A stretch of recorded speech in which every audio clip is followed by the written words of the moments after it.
Berikutnya kita akan mempelajari tentang penjumlahan vektor.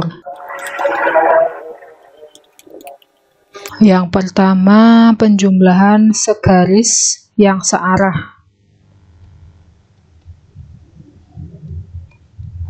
di mana ada dua buah vektor, yaitu vektor F1 dan F2. Resultannya yaitu dari pangkal F1 sampai ujung F2, resultan sama dengan F1 plus F2. Kemudian arahnya yaitu searah dengan F1 dan F2.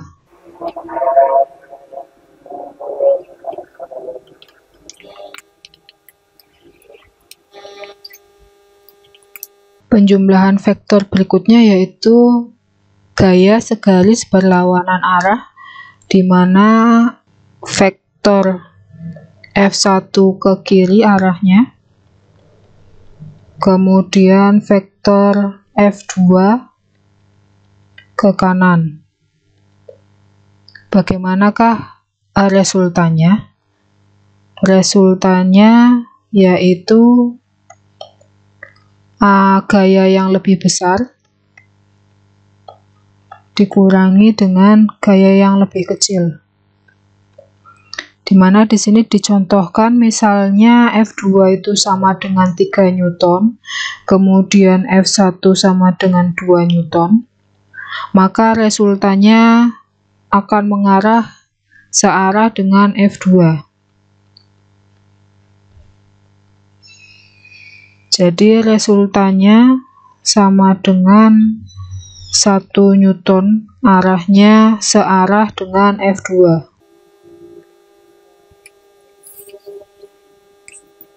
Untuk penjumlahan dan pengurangan vektor dibagi menjadi beberapa metode, yang diantaranya yaitu metode segitiga.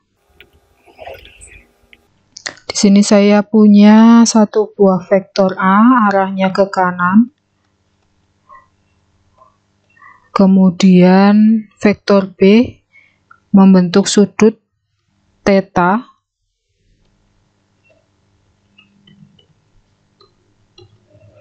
Kita akan jumlahkan antara vektor A dan vektor B. Kita tulis terlebih dahulu vektor A-nya. Vektor A ini untuk pangkalnya, kemudian untuk ujungnya. Jadi untuk metode segitiga ini vektor A dan vektor B akan dijumlahkan, di mana vektor B nanti diletakkan pada ujung dari vektor A. Jadi diletakkan sebelah sini. Ini untuk vektor B-nya dengan sudut theta tadi. Kemudian kita akan buat resultannya. Kita tarik pangkal vektor A dengan ujung vektor B sehingga menghasilkan sebuah resultan R sama dengan vektor A ditambah vektor B.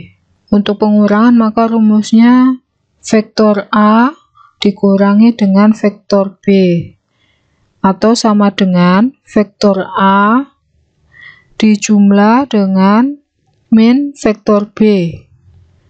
Untuk min vektor B sendiri merupakan kebalikan dari vektor B, di mana untuk vektor B sendiri arahnya ke atas.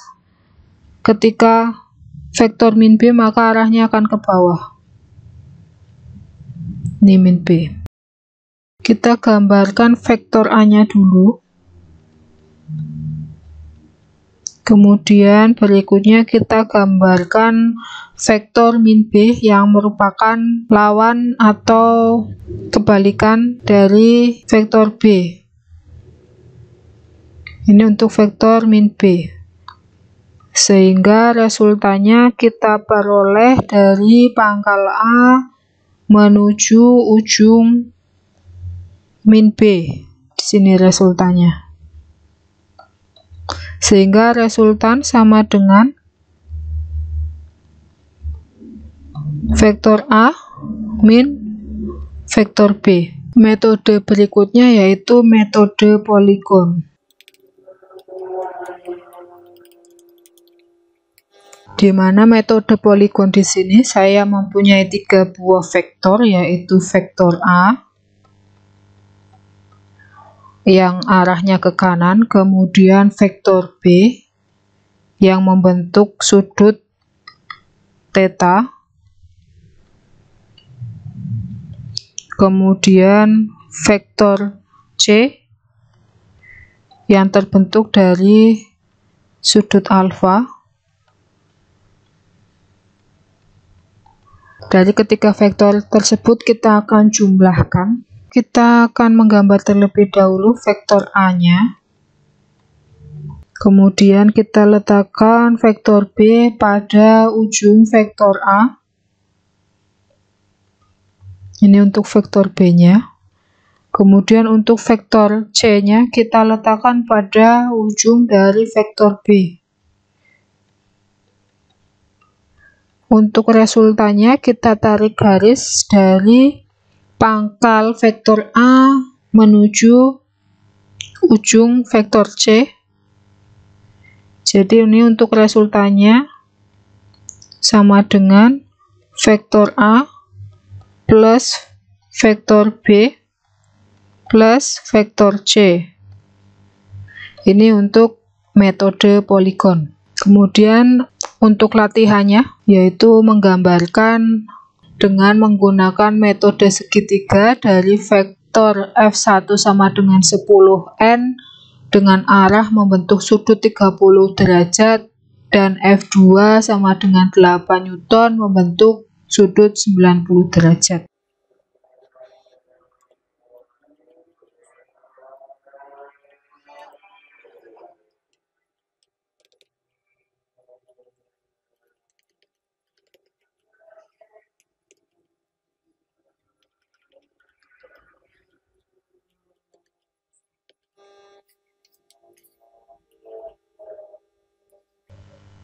Metode berikutnya yaitu metode jajar genjang.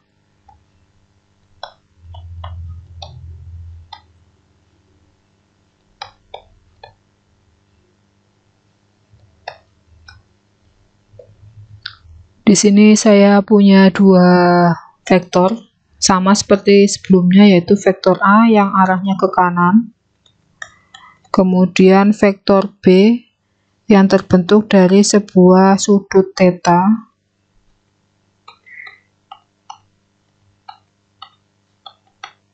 ini vektor B. Kemudian kita akan menggambar resultan dari vektor A dan vektor B. Jadi untuk metode jajar genjang di sini yaitu digambarkan dengan menyatukan kedua pangkal vektor. Sehingga kita gambar terlebih dahulu vektor A-nya, vektor A. Kemudian untuk vektor B kita letakkan pada pangkal dari vektor A sebelah sini. Ini untuk vektor B. Ini sama-sama di pangkal vektor masing-masing. Kemudian untuk resultannya kita akan gambarkan dengan cara menggambar resultan A yang sejajar pada ujung vektor B dengan nilai atau panjang yang sama. Kemudian kita gambar juga vektor B pada ujung vektor A dengan panjang atau nilai yang sama. Untuk resultannya kita tarik garis dari kedua pangkal vektor menuju pertemuan antara vektor A dan vektor B yang digambar secara sejajar pada masing-masing ujung vektor. Ini yang garis hijau. Ini adalah resultan dari A dan B, resultan dari vektor A dan vektor B.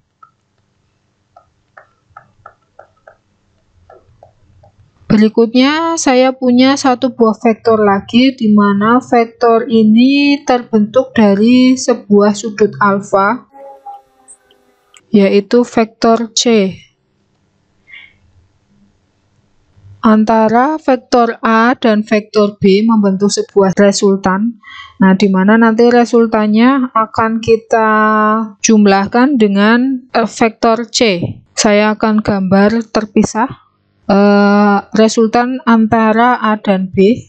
Saya beri warna hijau di sini. Ini untuk resultan A dan B. Kemudian saya akan menjumlahkan dengan vektor C. Saya akan letakkan vektor C pada pangkal dari resultan A dan B. Kita gambarkan di sini.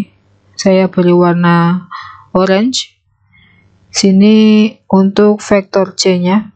Kemudian untuk resultan dari resultan A dan B dan yang ditambahkan dengan C, kita akan buat garis yang sejajar antara vektor C dan resultan antara A dan B. Saya akan gambar terlebih dahulu vektor C yang sejajar diletakkan pada ujung resultan antara A dan B. Saya buat garis putus-putus yang panjangnya sama seperti C. Kemudian saya akan gambarkan lagi garis yang sejajar dengan resultan antara A dan B pada ujung vektor C dengan garis putus-putus yang panjangnya sama seperti resultan antara A dan B.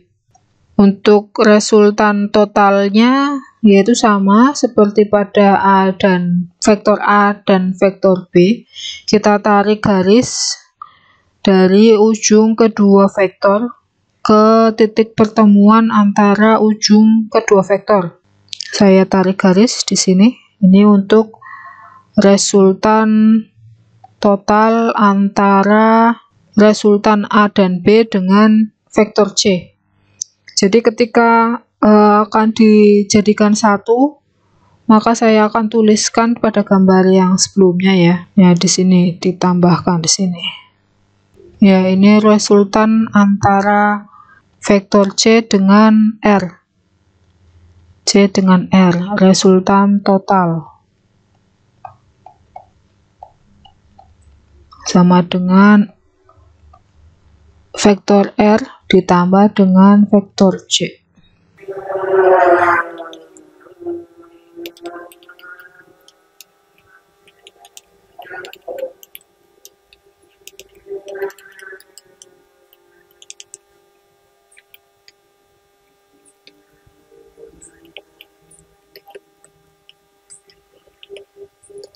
Untuk latihannya, menggambarkan resultan vektor dari ketiga vektor ABC dengan menggunakan metode jajar genjang, di mana vektor A memiliki panjang 10 cm dengan arah min 30 derajat. Vektor B memiliki panjang 5 cm dengan arah 60 derajat. Vektor C memiliki panjang 8 cm dengan arah 150 derajat. Untuk tugas atau latihannya silahkan dikerjakan, nanti kita bahas secara virtual.